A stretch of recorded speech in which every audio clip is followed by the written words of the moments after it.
In this playoff, we will be raising crucial questions about job displacement, economic implications, and sustainability in the global context. Let me call on stage Stephan Baier, partner and global industry sector lead, Supplier MHP. Thank you so much, sir. Anand Ramamoorthy, MD Micron India. So we'd like to call you on stage. Dr. Niehues, Head AI for Language Tech, Institute of Anthropomatic. Harshul Asnani, President, Europe Tech Mahindra. Mr. Debashish Bishoy, CEO, Bosch SDS. And the match referee for this one, my colleague, R. Sridharan.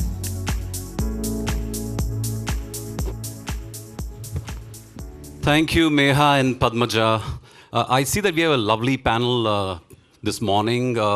It's a 360-degree on AI because we have someone who sells technology, we have someone who researches AI, we have someone who makes chips, then we have someone who's actually using AI for consumers. So I think it's going to be an interesting discussion. So I'm going to start, Harshul, with you because while there's been a lot of hype over AI over the last 2 years, especially since OpenAI, ChatGPT broke onto the scene in 2021, there is now a sudden skepticism on whether AI is going to deliver all that's being talked about. In fact, we have a new book that's come out in the US by two Princeton profs saying AI snake oil, which I think is a rather harsh term to use for AI. So tell us, how are companies or corporates looking at AI? How much of deployment do you actually see in companies as far as AI tools are concerned? No, firstly, Shri and Barun, thanks for hosting us all here. It's been an incredible event the last 2 days. Well, when it comes to AI, in my view, it's no longer a question of if. It's a question of when. It's a question of how soon. It's a question of how big. AI, and more specifically Gen AI, is probably the most powerful thing that has happened after the internet. And they say that the impact of AI is likely to be as profound as the impact of internet. They say that software eats the world, but now we are saying AI is going to eat software. And the timing is perfect. The reason I say that is after many decades, while AI has been around for more than 50 years, but after many, many decades, all the foundational technologies, what we call as emerging technologies today, are in place now. Whether it is your 5G, whether it's your edge, it's your cloud, whether it's your compute power, the chipsets, everything that is needed to make AI flourish are in place. So, as they say, you ain't seen nothing yet. I think we're just at the very beginning of that. And we at Tech Mahindra have a very unique vantage point because being a systems integrator, we come in at the front end of everything AI, right? We are invited by customers to do blueprinting, to help them with their roadmap. Again, it really depends on the AI maturity of our customers. There are certain companies which are leapfrogging. They are change agents. They are taking big bets. While there are some companies which are followers, then there are others who are laggards. Unfortunately, there's a research I read in, I think it was a BCG report, which said 2/3 of Indian companies are still laggards. I think most important for companies to look at is what is that use case that you want to build? Exactly. What is the business use case? What is the impact that you want to solve for? Once you have that, then you bring the process, the people, the technology behind it to make it happen and drive the maximum impact and the impact on your balance sheet and on your P&L. While I feel that many companies are also at the same time more looking at technology than a use case. And they come in from a different vantage point that doesn't deliver the necessary impact, right? Because having overload of technology without the right use case and the right business work doesn't work out. So it's a wide spectrum. There are certain companies which are way ahead. There are certain companies that are still struggling. Right. So Harshul makes a very important point, Debashish, in terms of the ROI on AI. I think that's where most of the companies are really struggling.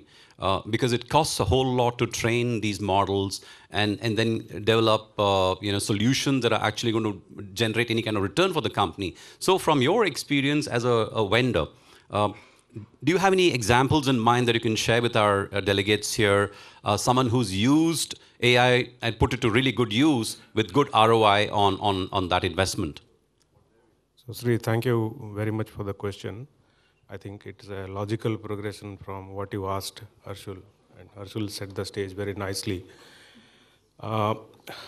In many ways, your question is actually self-explanatory, right? So if you look at the hype cycle of previous technologies that we have seen, which have become pivotal in industry and therefore business, you'll realize that there comes a point in time when people start asking questions about the efficiency of the technology, one, and the impact of that technology in our day-to-day life, right? So I think we are reaching that point in time. It is not a question of if anymore. It's more a question of when, how, and where. Most importantly, where. And that's where the use case angle becomes extremely relevant. From our standpoint in Bosch, we are at a point where we are deploying AI inside the company. More specifically, we have also realized that we have to innovate with our customers, right? So this is not something where you will have the luxury of time on your side, right? So you have to accelerate innovation at a very, very fast pace. Therefore, we are working with our customers to identify the right use cases and the domains where we think ROI will be very high, right? So on the Gen AI domain, right, we are all used to a form factor of where you type something or you input an image to any of the Gen AI platforms, and we are used to seeing a return, right? We get a return from the tool, and then that is what we have seen in the consumer domain. It's a nice toy to have. Absolutely. Right now. Yeah. See, that is the only form factor that we are used to for the time being. But we believe, on our side, we believe that the revolution is actually waiting to happen in the B2B domain, right? So there are two axes that we believe are going to be extremely important. One is the geopolitical aspect of it. Countries will interact with each other. The federals will interact with each other, and corporates will interact with each other. These are the two domains where we believe that there is a lot of innovation that is waiting to happen. And therefore, we are working with some of our customers, partners, ecosystem partners, so on and so forth, to evolve corporate use cases, and therefore we can deliver value to the end consumer. Right. So I'll stop here. We will kind of layer this on as we move forward. Absolutely, we should, yeah. So before I go to Anand and Stefan, Ian, there's a question for you. I'm not sure if you already read this book by the Princeton professors that were referring to AI snake oil, but they actually give you a lot of examples where these AI models have actually built on faulty data. And we know that an AI engine is going to be only as good as the data we put into it, right? So from your perspective, you're a researcher. How do we fix these issues? I'm sure there's work happening in that. If you look at what's happening at DeepMind, Google DeepMind, the work they're doing in terms of weather prediction, even in terms of protein folds and everything, it's remarkable. So do you see this as the initial teething troubles of AI? Technologically, is it going to get better in terms of the data that's going in and the output that comes out eventually? I think we already see that a bit. So I mean, I think with ChatGPT, the big advantage was not developing a complete new technology or so. It was really like scaling things up. And then even for researchers, it was really surprising, like what we get just by scaling things up. We are reaching, I agree that, like some amount where there's not that much new data coming in. It's also like getting more challenging because data, which is essentially, but is more and more generated by Gen AI. So this gets a challenge that you're no longer sure on what you're really learning on. On the other hand, we're seeing that with this status now, we're also getting more efficient on like how to use the data. We're seeing smaller models having similar performance. And I think this is something where we definitely have to look into how to improve ML. If we compare it to a human, they have seen so much more data than any human ever will have the chance to. Right. But in a lot of things, they're still not on par. So how to make these models learn more efficient from what is out there is definitely currently a very hard research topic, and where we have to see how we can improve that. Yeah. So Anand, that brings me to you, because the high cost involved is in terms of the GPUs, TPUs, the cloud storage, and of course the energy consumption. From your perspective, you're a hardware manufacturer. How do you see the costs coming down in the years ahead? Morning, everyone, and wonderful to be here. And Barun, great setup, amazing. Doing this in the middle of Germany with such an eclectic crowd. It's just amazing stuff. Just one quick position statement, Sridharan, before I respond to your question, right?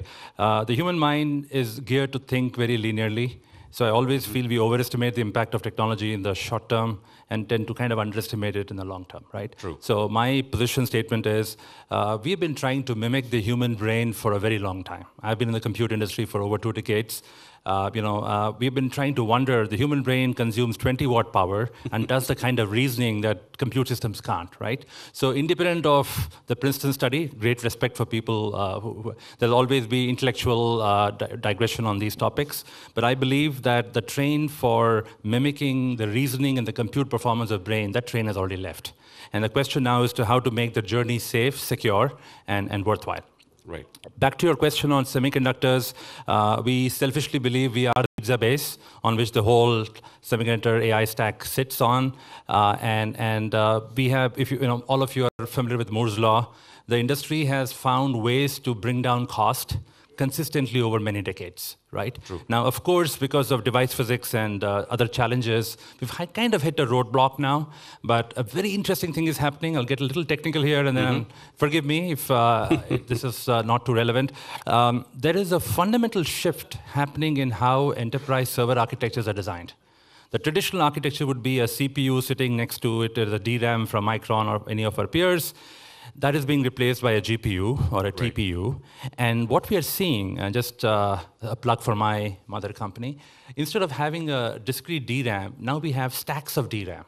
If you open up the NVIDIA Blackwell architecture, what you see is instead of one single DRAM, you have 8, 10, 16 layers of DRAM with some logic built under it. So the point I'm trying to make to you is the innovation is intense. The amount of innovation you're seeing in the compute architecture is intense, which is why the future for AI is so bright, because the building blocks are beautifully getting in shape. The cost is always high at the start because the industry is very sensitive to yield.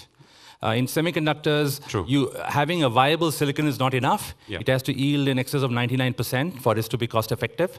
I think thanks to the whole focus on bandwidth, the fundamental shifts in server architecture, and the fact that most companies in the ecosystem are innovating so well, I think the cost structures will get better over time. And cost is a function of scale, adoption, and also more competition. Improvements in technology. Yeah, and today it's largely a few players kind of taking the lead. Absolutely. I'm very sure, I'm predicting that there'll be a multiplayer kind of a scenario, and with more players, more economies of scale. Right. So Stephan, you are someone whose job is to look at how do you use AI, metaverse, Web3 technologies from a consumer point of view, like engagement. How much of AI actually are you able to use or do you plan to use going ahead in engagement with your customers? Thanks for the question, and good morning. Great to be here. It's a wonderful event, and also I couldn't agree more to what is actually said. So I would like to zoom out a little, and this is exactly what you're referring to. We are facing a new general purpose technology. So it was said before that there's a world without electricity, then there was a world with electricity, then we had internet, and now we have AI. And I think this is the big picture which we have to keep in mind if we talk about AI, because I also agree to your statement. In the short term, it's overestimated in regards of the impact, but in the long term, nobody of us can actually predict where we lead to. And this is a really fast-paced development which we're facing right now. So basically on a weekly basis, we see new developments and we see new enhancements, and we see also new technologies coming up. And I think this is something which we need to keep in mind when we also think about how to leverage the potential of AI within corporations. And therefore, I would say it's important just to use big picture to leverage for your advantage. And what that means, it means like every corporation needs to see in terms of engagement AI as critical infrastructure. There was like a time where there were no ERP systems like to manage your processes and to manage your workflows in the corporations. And now there's like a fundamental layer within your critical infrastructure in the company to leverage that process enhancement and to manage your processes. And that kind of layer is important for every corporation within the company, also when it comes to AI. And that means that this gives you like a competitive advantage, because then it's in your DNA, it's in your critical infrastructure, and you can leverage the technology. And this is also what we at MHP suggest to our clients, just to get moving. So you need to adopt the technology, and you need to start moving. The train is not left. That's good news. So Harshul, one of the ironies of AI is that it's actually eliminating low-end coding. Like Sundar Pichai in the Q3 call talked about how 20% of coding in Google is now all automated. I mean, there are no humans who are doing it. So in your experience, how is that going to impact not just the IT workforce, especially from an Indian perspective, but companies in general, like everyone? Jobs are at risk, without doubt. Well, let me zoom out a bit, and I'll come to your question. But we should all understand that over hundreds of years, when the steam engine came out, when the internal combustion engine came out, when internet happened, everybody was worried. In fact, when internet came, people were even worried that how can you send messages on an insecure platform like email? And at every stage, there were in some sense job losses, but collectively, worldwide, the number of jobs have gone up. So it's a question about reskilling. It's a question about upskilling. Yes, there will be job losses in several sectors, coding just being one of them, call centers, and many other works which have repetitive tasks potentially can get eliminated. But with that said, we do not expect mass layoffs. Companies like TechM, and I'm sure many of our other peers, are doing trainings and upskilling at a massive scale. We already trained about 40,000 people in our company on AI in the last 1 year. We expect to train another 40,000 people in the next 6 months. So we are doing this at a very large scale. So we have to move our people from standard coding jobs to newer age technologies around AI, around ML, around cloud, around data architects, data engineering, so on and so forth, which we are doing. And Indian services companies have pivoted many times, right? Indian services have been threatened, but have been pivoted many times. But Jan, what are your views on this? Yeah, I mean, I can only agree. I mean, I think, if you're not using the technology, it is a problem for you. But there are so much more new opportunities which we can do new things with the technology. We can more efficient. It can be also like more people can code because they can code together with AI, and they can be creative in new ways. We are seeing that already, like first with what people all started doing with all these Gen AI things. So I would more see it, maybe I'm seeing it too positive, I'm not sure because I'm in the field, but I'm seeing it more as positive. And there's just a lot of opportunities out there which we should take. And where there are things which we couldn't do without Gen AI, which we now can do with. So Anand, when we talk about AI, we tend to talk in terms of an amorphous kind of an entity, but the fact is every country probably needs its own AI. So we're talking about Advantage India, referring to the fact that we have an edge when it comes to software coding, IT services. That's a challenge also for Germany or any other country. How do you see India basically addressing the need to develop its own LLMs, LMMs? How do we do that? Right, I think good question, Sridhar. And not a day goes by when we don't have this classic intellectual battle between should you create foundational LLMs from the core, or should we look at more of a tweak, calibrate by application, by business kind of a model? So I'll give you my position. It's not Micron position, but my position. I think a country like India needs both. I would not get lost in the either-or discussion. I think there's this famous smile curve that we talk about. Raghuram Rajan talks about it in his recent book. At the heart of that smile curve is manufacturing is critical for India, but R&D and IP creation is where we get the highest value for the buck. Right. You talked about pricing and cost structures. OpenAI has a near monopoly over how they create these engines, right? True. I think it's time for India, because of our skill and scale, both, to not completely ignore the foundational LLM. I know the data sets are limited. We are looking at language models which are tuned to our cultural nuances. I think that effort should continue. Mm-hmm. It should get a lot of support from industry, academia, and the government. In fact, there's one place where the government can truly, because our R&D investments as a percentage of GDP is still not the best in business, for reasons we largely understand.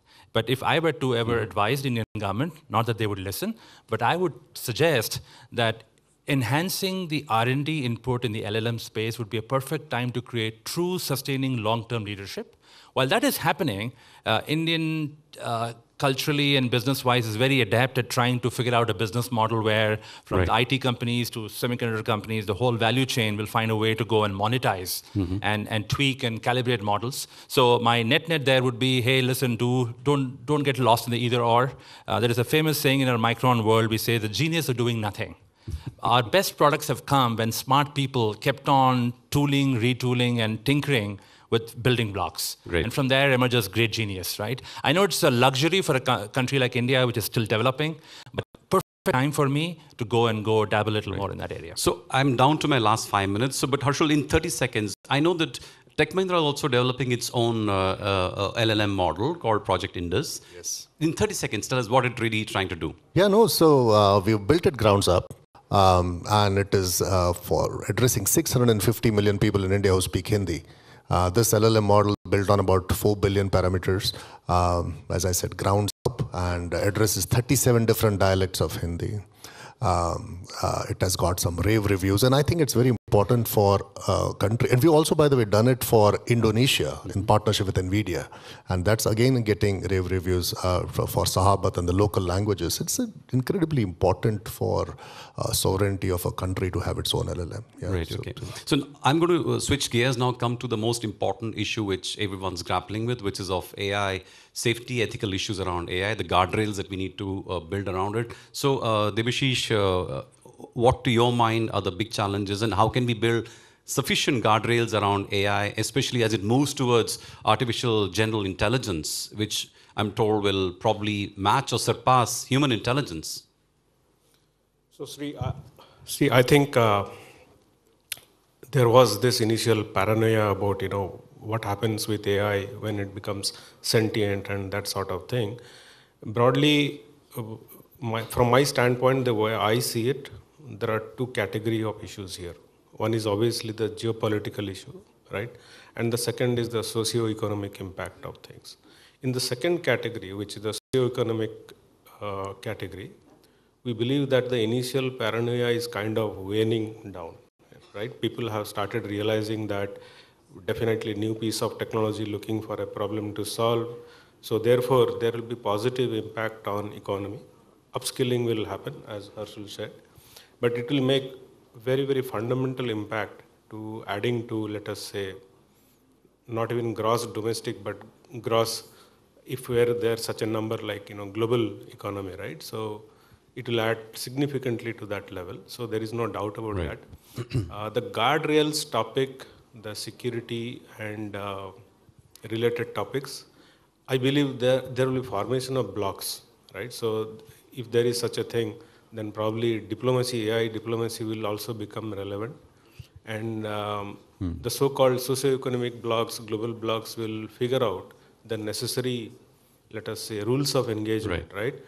So as to engage safely, right? Okay. And still, I believe there is a domain which is continuously going to remain with human beings, which is about, let us say, taking executive decisions based on inferences. Right. So human and AI. Stephan, what's your view on this? On the guardrails that you need to build as you build responsible AI products for your customers and your clients and your consumers? I think in that regards, there's also a huge opportunity. So we are focusing sometimes too heavily on the risks of AI and not of the opportunities, because the technology gives us the possibility to focus on topics which really matter. So we are talking right now about repetitive tasks, and fortunately, and so far, also with AGI, AI has no soul. So there's no soul to it, and this is also like a huge opportunity when it comes to creativity and when it comes to focusing on things that really matter. I can give you just an example from Porsche. So we created a use case where developers are going to develop user stories and tickets in a dialogue with AI, and we could increase the efficiency in that regard by more than 50%, but also in that regards we could increase the development quality, because there are no misunderstandings. AI loves to write tickets, developers not. True. Okay. So 30 seconds only, Jan. I'm going to let you wrap this up because you're an engineer, you're a researcher. Should we really fear AI? No, of course not. I'm working on it. So I don't say you should fear it. You should see how it works. We should all, I guess, learn more about how it works so that we can estimate where it's helpful, where it's maybe not helpful, that we understand where it maybe reacts other than a human, and that we understand that. Right. So I think the understanding is important, and then it's a great opportunity. Thank you. Thank you very much, gentlemen, for a lovely session. Over to Meha and Padmaja. And thank you for all for this discussion to all of our panelists. This really spoke about the transformative impact of AI. Ladies and gentlemen, we have seen 2 playoffs already. But before we go on to the coach's perspective, can we please request on stage Mr. Ruben Kasper and Mr. Hemant Sharma, whole-time director editorial at TV9 Network, to please felicitate all of our speakers. Mr. Kasper, Mr. Sharma, please.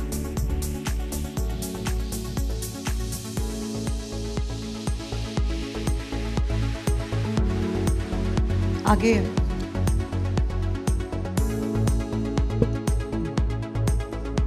Sir